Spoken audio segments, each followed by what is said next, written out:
Hello. Come on in. Welcome. I'm Tim the Bartender, a.k.a. Tim Black, and you are welcome to the Barstool Podcast. Tonight's subject matter is going to be so volatile, so important, that I wanted to take it from this venue, my virtual bar, to my other venue, my virtual studio. Come on. All right, what you think? You guys ready? All right, we're going to talk about Eric Garner. It's a story that's been sweeping not only the country, but the world. Well, I'm sure there's some people in North Korea who couldn't give a shit.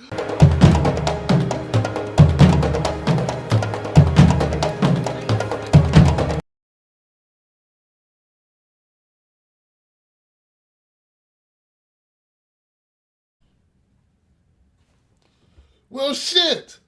I stand corrected, motherfuckers. But I'm saying, there are a lot of people concerned about this story. They're watching it. I got people in the UK writing me about it. They're glued to the screen. They are interested, keenly interested, in a country that talks so much shit about what the rest of the world needs to do. Can't do the right thing when it comes to black folks in America. But we're going to question this. Is this a black-white issue? The death of Eric Garner?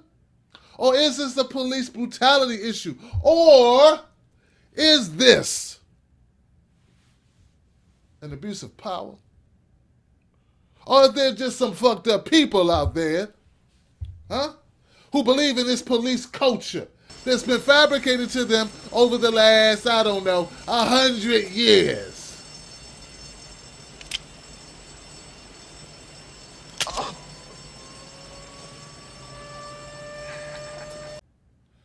We all know the story of Eric Garner, don't we?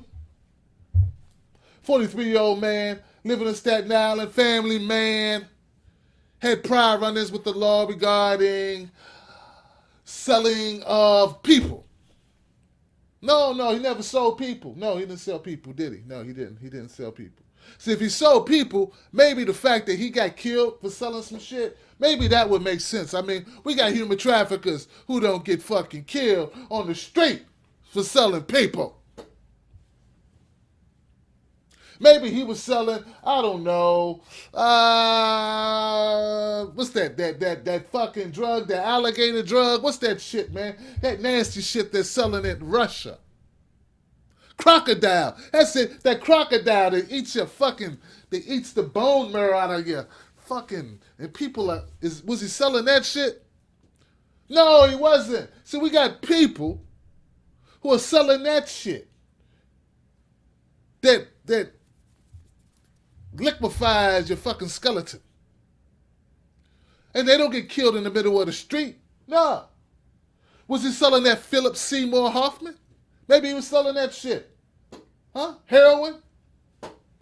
No, he wasn't selling that. Eric Garner was selling cigarettes. But you can sell cigarettes in America. Yeah, but you can only sell cigarettes in America if you're paying tax. If you're paying the taxes on the cigarettes that you are selling. So that's the thing, See, and that's the thing. Look, my first point I want to make is this. We need to clear this up right now.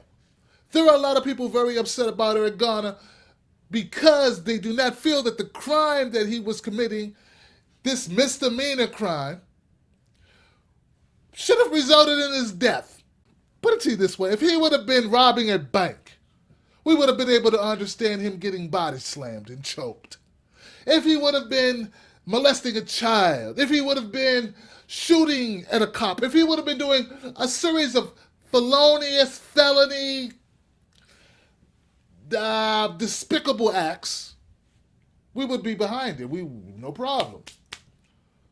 But people like Peter King are the people that really piss me off because they try to equate this situation to some type of serious crime when there was no serious crime being committed. This, in New York City, selling unlicensed cigarettes is a citation.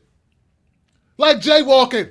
Let's get more now on this grand jury decision, the protests, the reaction from elected officials and civil rights activists. New York Congressman Peter King joining us now from Capitol Hill. Good morning to you, sir. Good to have you with us this morning. You're getting a lot of criticism today, Congressman King, because you say that you agree and you think they did their job, this grand jury, and you agree with their findings, correct? That is absolutely correct. My knowledge of the case, there's absolutely no element of racism here, and there was no intent by the police officer to cause any type of deadly harm or physical harm at all to the decedent here, to Mr. Garner. Oh, okay, that clears it up for him, because, see, I thought he was choking Eric Garner because his arm was around his throat, and I thought that was illegal. But now that you cleared that up for him, because he didn't mean to choke him. See, the intention may have not been to hurt him, but he did anyway. Did he intend to do the act which hurt him? Come on, Peter. Let's keep several things in mind here. One, that the senior officer at the scene was an African-American female sergeant. She was there the entire time, or certainly during the time we see in the video. Look, what the fuck does that have to do with anything? She's black, so what does that mean? She's going to save him? She didn't intervene, so obviously she's black, he's black. That means that there's no way that this officer did the wrong thing because a black person's watching. She's a cop first. That's the fucking problem. People are being cops first before even being fucking human. So that doesn't resolve anything for me. Get this right, folks. I'm well aware that there are black people who are cops who are fuck-ups. All right? That's not the problem. And the problem is not just that there are white cops that are fuck-ups. The problem is that there are cops that are fuck-ups. It doesn't matter what color the cop is. In this particular situation, the cop was white. The officer there, the overseeing officer, the overseer, I don't give a fuck. Did you see Django with Steven? I rest my fucking case on that shit.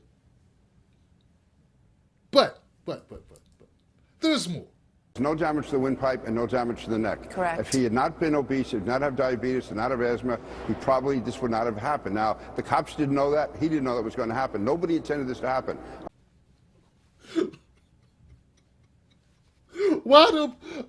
Why can't they just understand it?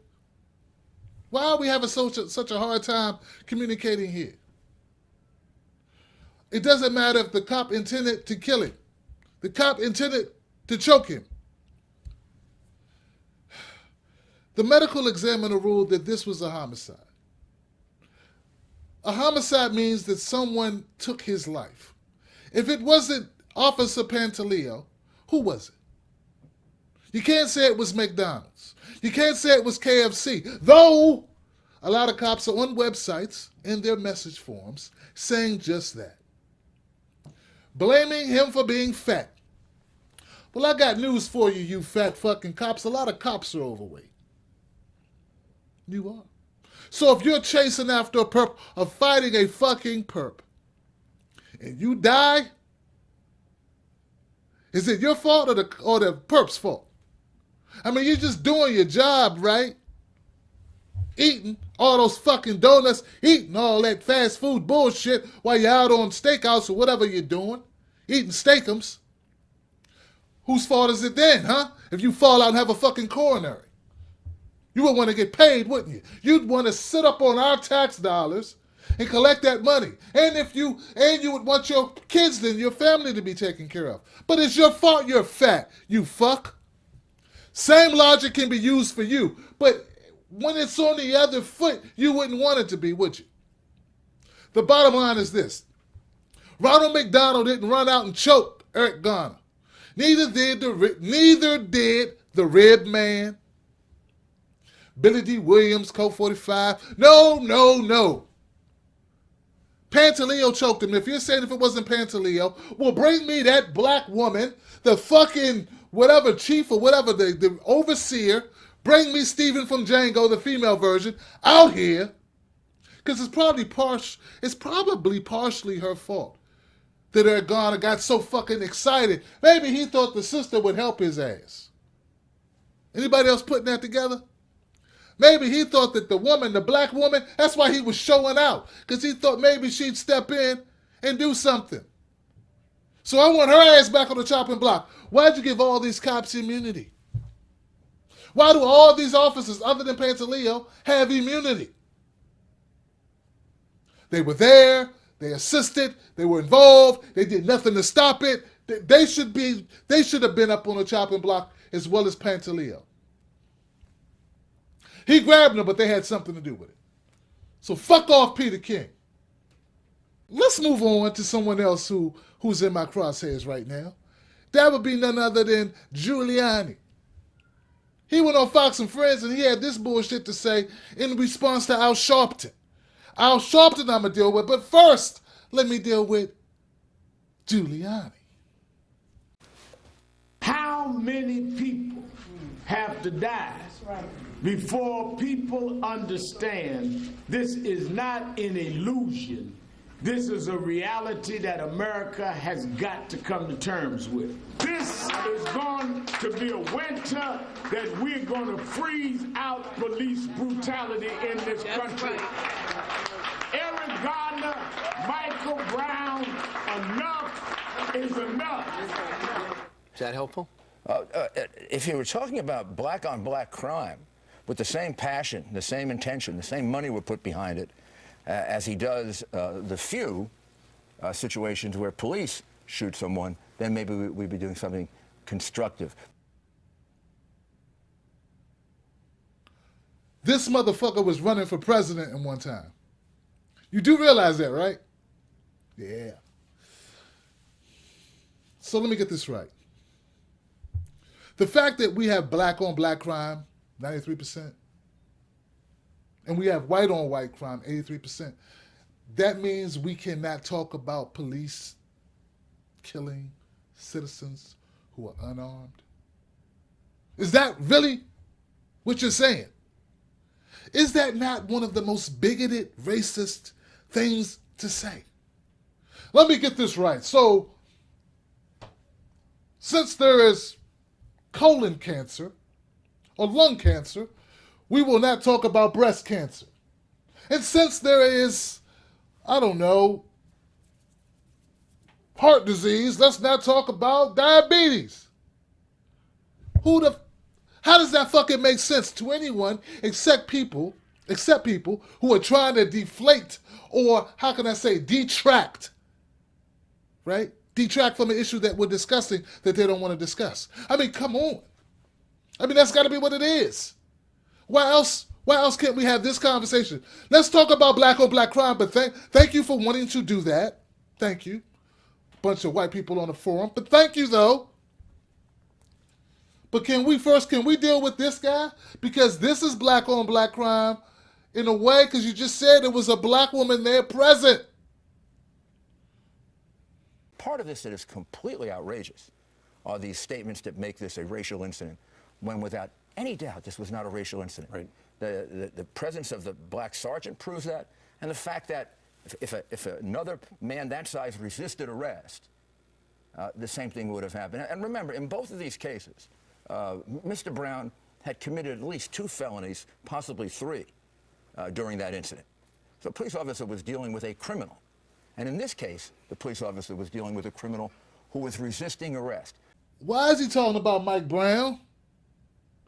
Why are you bringing up Mike Brown in this?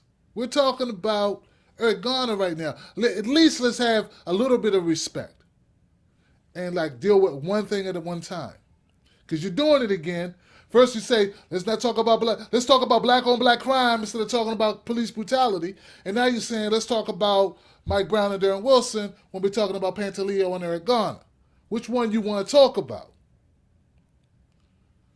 You mix them all together and then try to detract from the issue at hand. Why do you do that? Because it's political stuff. Politics do it. Politicians, that's what they do. But let's get back to it. Look, Eric Garner, the resisting arrest of Eric Garner was this. trying to plead his case. It was not running.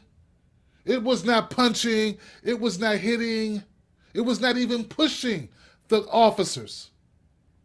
So that is part of the reason why there's such an outrage about this case. Because we've seen, I'll show you resisting arrest.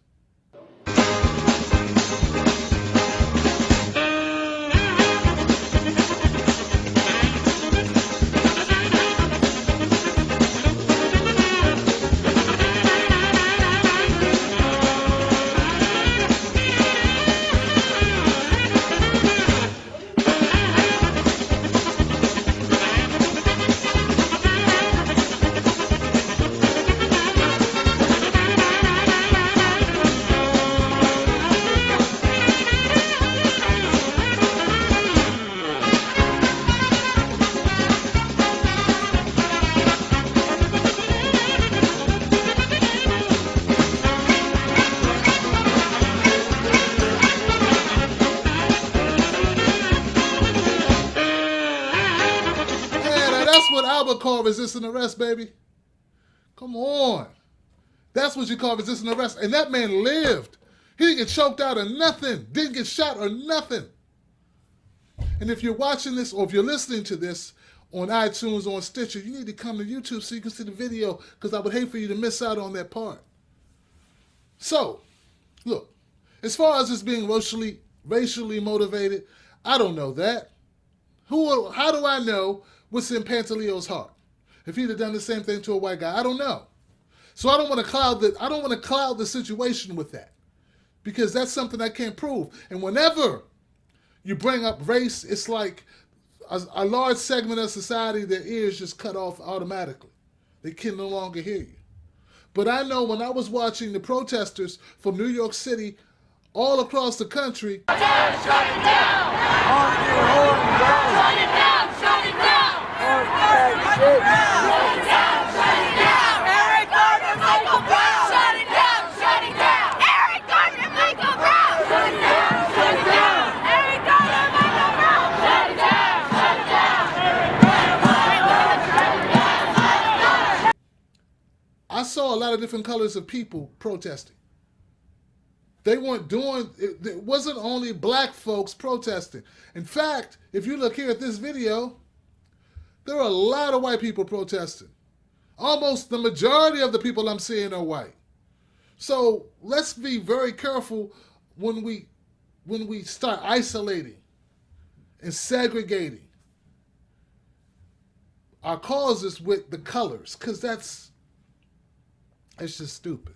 All right, and that does an injustice, I think, to the people of all colors who are willing who want change, who want to change things.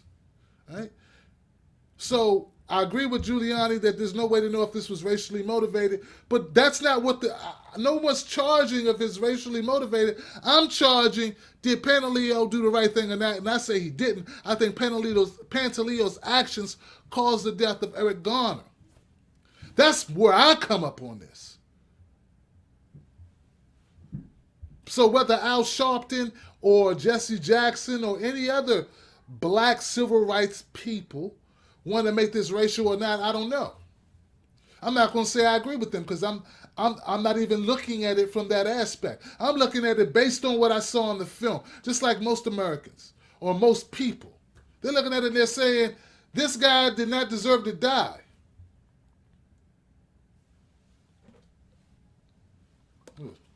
Right? And what is it with Giuliani? I know he's probably looking for a new job, right? That's what he wants back in, so now he has to carry water for the Republican Party, be the guy hated. Because most Republicans right now, they're actually agreeing that this was a travesty. Like, they don't understand the ruling that grand jury came up with. People I would usually disagree with, I find myself agreeing with. So should have been indicted? I'm not sure. I'll tell you, I reacted the way I think everyone did. 5 guys for selling untaxed cigarettes. And I think you've made a very good point. I was watching you last night saying, would this have happened if he was white? Ann Coulter didn't just say that, did she? Was that Ann Coulter? You bullshitting. Couldn't have been. Rewind that. So should have been indicted? I'm not sure. I'll tell you, I reacted the way I think everyone did. 5 guys for selling untaxed cigarettes. And I think you've made a very good point. I was watching you last night saying, would this have happened if he was white?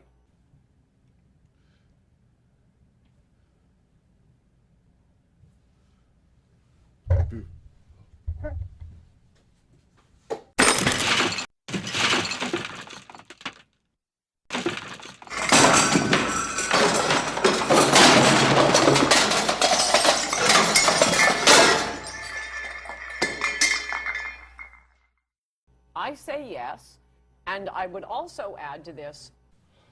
Oh, okay. I mean, it's sad, but I'm kind of glad because my head would have fucking exploded if she'd have said that, you know, that this was a problem that was racially motivated. I wouldn't have been able to handle that. I'd have been fucked up in the game, man. All right. I mean, you can't win them all. I mean, she came a little bit out into the sunlight. She went back in, but she got a little bit of sunlight on her, you know? It's okay. Somebody else came out and said some things I couldn't believe. Yes, now with much more, we'll get back to Mayor de Blasio's comments. Former LAPD Detective Mark Furman. Mark, what makes me so angry about this case? Yeah. Go ahead. Say it. Say it. LAPD Detective Mark Furman. Mark, what makes me so angry about this case, why are police officers ever arresting anybody for selling cigarettes in a city where you only get a summons if you're caught smoking pot?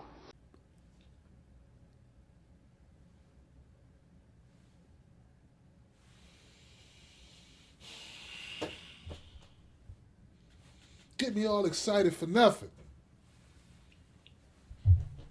It's like being 17 with a woman, with a girl, and not having a condom. Go ahead. Fuck it. Roll it. Motherfucker.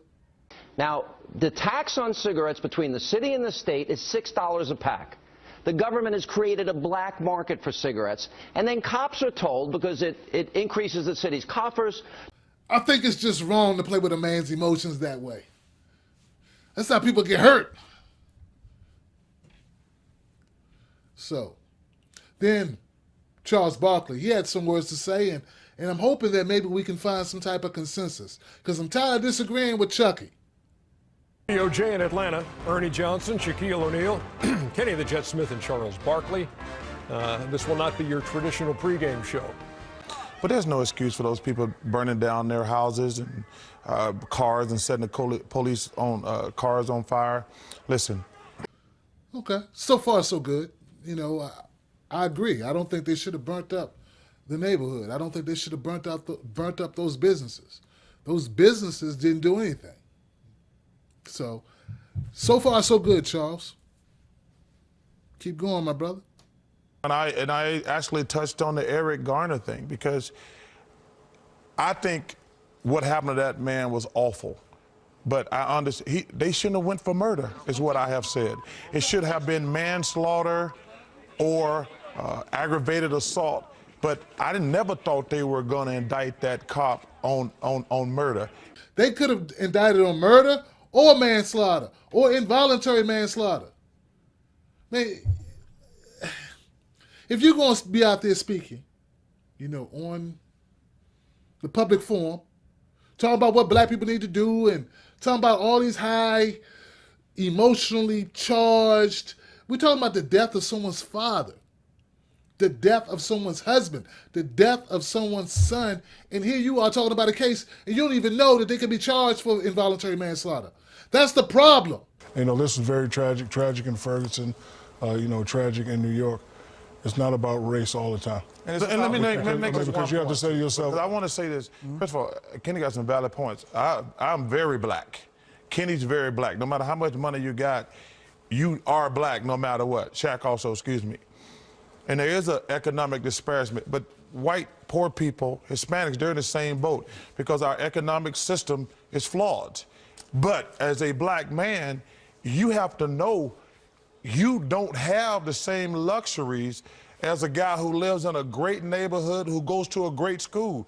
So you can't put yourself, we all know the system, but you can't compound the situation by getting involved with law enforcement or committing crimes, because then you're part of the judicial system. All right. He just makes me want to strangle him. Not myself, him. Make me want to strangle him. Chuck. There is disparity between the way that the laws are handed down in the United States. This is not new shit. Things have gotten better, but we still have a ways to go. Yes, it would be great if no one black ever committed a crime. But when we do commit a crime, just like when white people commit crimes, at the same rates as one another, we get thrown under the fucking jail. We get disproportionately shot when it's us. These are all facts. There are numbers. What drives me crazy about Charles Barkley, and I'm not just going to call him a coon. Some people just call him a coon, call him a coon, call him an Uncle Tom, call him a sample. I don't want to do that. This is the thing. Because there are other people, not just black, Latinos, whites, Asians, Native Americans, people of all over the place, right?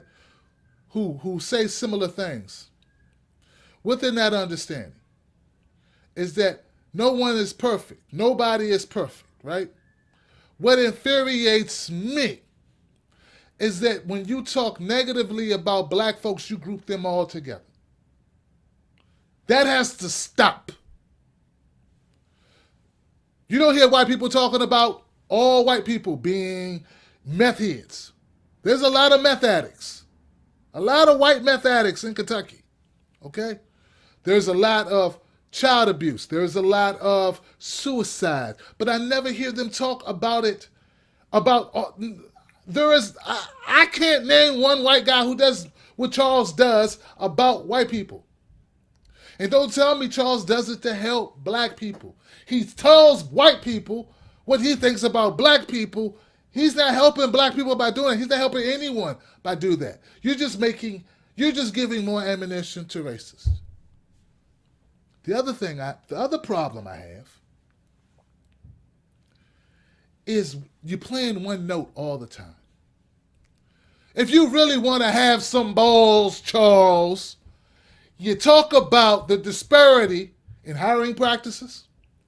You talk about bond. You talk about bail. You talk about incarceration statistics. You talk about poverty. You talk about economic opportunity. You talk about all these things that create this storm, that creates a situation where we have so much crime in the black community. But all I ever hear from you, Charles, is that one note. Ding, ding, ding, ding, ding, ding, ding, ding, ding. And you never stray from that note. That's not ballsy. That's why I have such a problem with Charles Barkley. Not because he doesn't have a point. I hate crime, and I hate people that commit crime. I hate when people commit crime. I can't stand it, okay? I don't care what color you are. If you're breaking in someone's home, or if you're stealing from someone, or if you're killing someone, I have a problem with that. Whatever, right? I have a problem with that. I don't think anyone should get a pass for that activity. But we need to at least address some of the situations, conditions that are set up that creates these activities in all people.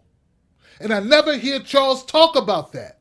I have never once heard an interview where he went ham, translation, hard as a motherfucker, about the fucked up schools we have in the inner cities. Never hear him talk about that. He just talks about the parents in the... Fuck it, you know what I mean. All right, look, I want to end this video, this special, by saying it's important for us to come together. Right? And I know there's people out there that say we don't need to come together. Why we need to work with these? We need to work with people because we live in a new age.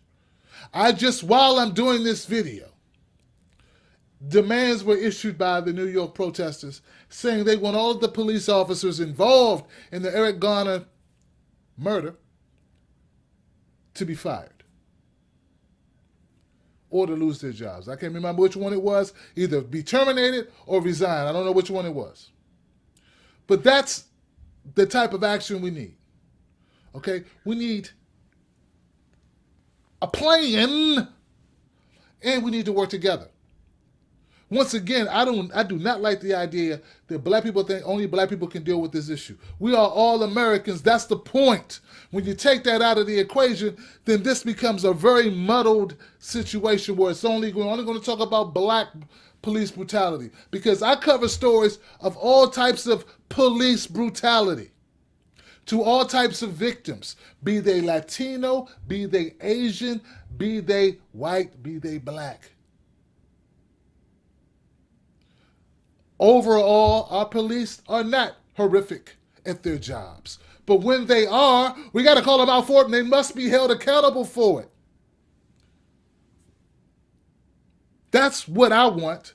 Hopefully, that's what we are all working towards.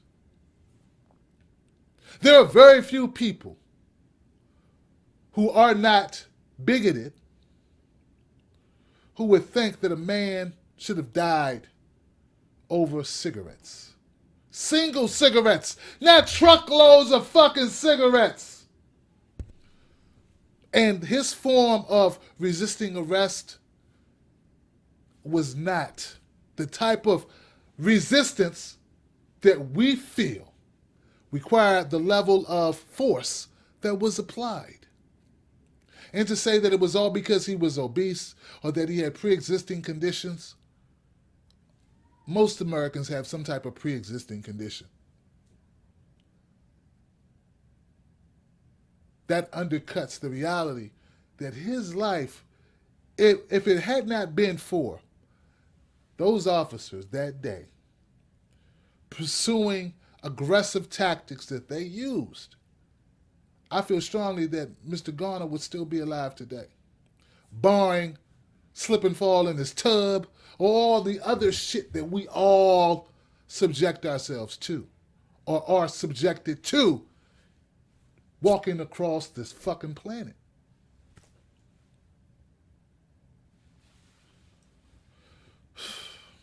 All right, that's it. That's all I got. I'm going to end this video with the clip from the daughter of Eric Garner. And she said some words in response to Don Lemon about what she think is the underlying factor and if race caused this situation. Do me a favor, go to my website, sign up, subscribe here on YouTube. If you're listening or if you watch this video and you want to go download it, go to iTunes, you can do that. Make sure you rate my podcast highly. I really appreciate it. And also, I have a Patreon account.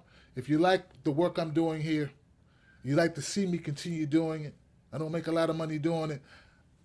I would like to make this my focus of my life, doing these types of videos and starting my own network.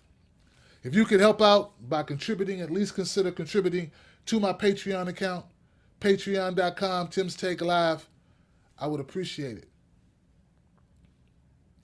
Nobody else is going to change the system for us. We have to be a part of the change. We have to demand change. Right? All of us, we have to be the voice. We have to stand up. We have to do something. I'm doing something. I hope you're doing something. Let's work together. I'm Tim Black. And here's the video. See you next week. Chris Cuomo and Brooke Ball went out there and they were saying that they were talking about the diversity in the crowd. It wasn't just black people, it wasn't just white people. It's not just men or women. Go ahead. Because this is not a black and white issue. This is a national crisis. Like, I believe that this is a crisis. I mean, for white people to come out and show how deeply they was hurt, and like Asians and, you know, different people from different nations and different parts of the world to come out and show that they felt the same way I felt on that video, I greatly appreciate it. It's like a sense of, I'm not the only one that feels this way. You said this is not a black and white issue, but are you saying this is not an issue of race? I'm sure you think it's a racial issue? I really doubt it. It was about the officer's pride. It was about my father being 6'4" and 350 pounds, and he wanted to be, you know, the top cop that brings this big man down because he's just big. I mean, my father wasn't even doing anything. I mean, you know, he wasn't really doing nothing. He didn't have no gun. He ain't run. He ain't smack him. Nothing. A lot of people will be surprised because you know this is being made out to be a racial issue. And you're saying you don't think it's about race. Being that my father was black and the officer was white, I mean, that's different races. But as far as the situation, I can't really say it's like really a black and white issue. It's about, you know, the police officers and abusing their power.